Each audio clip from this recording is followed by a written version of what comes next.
Hey, what weapon to main? That's a question that keeps every Camp Bellum player awake.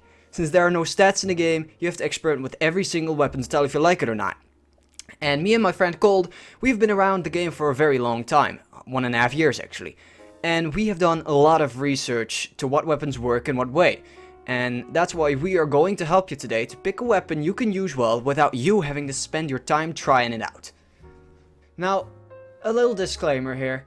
It is very important to note that we are not looking at which class to main, but specifically at weapons.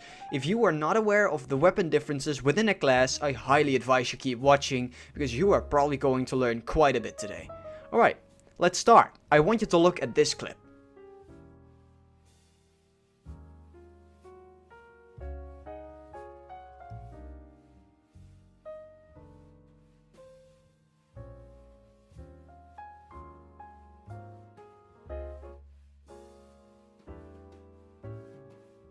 In this clip, me and my friend Colt decided to test the speed difference in weapons. We found that Avenger was faster than the Holy Grail, which is weird because the Avenger and the Holy Grail are both clearly spares. Before I explain any of this, I will roll another clip that's comparable.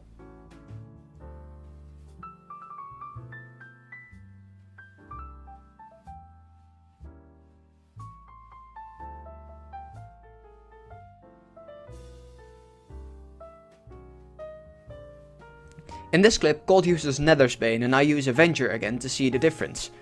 As the clip demonstrates, Avenger outruns Nethersbane more than Holy Grail. Now, how is this possible? It'll become clear if we take a good look at all three weapons at play. Let's take a look.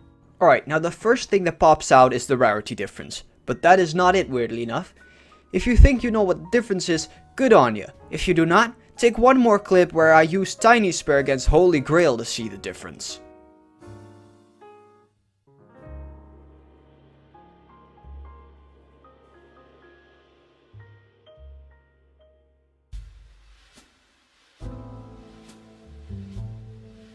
Alright, the jig's up. The smaller the mesh of the weapon is, the more movement speed you have with it.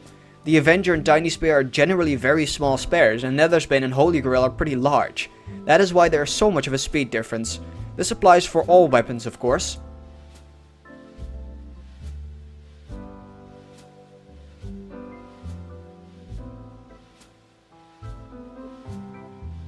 And this is a significant speed boost too, because weapons use mesh hits in this game. This basically means that there's no invisible hitbox in any of the weapons. If the weapon collides with the player, therefore the model collides with the player, it's a hit. Therefore Avenger and Tiny Spear have less range and are thus at a terrible disadvantage against other spares. This is why Azin and his team made it so that the smaller the weapon is, the faster you can move. The prime examples of weapons that have the speed stat incredibly high for their class are Dragonblade, Tiny Spear and Avenger. Alright, in conclusion is that the smaller weapons in a class have less range but more speed and are generally quite skill intensive with a high skill floor and ceiling. The bigger weapons are a little easier to use due to their high range but low speed, but far from easy to use with a skill ceiling pretty high in general. Alright boys, that was it. I hope you learned something and have a good one out there.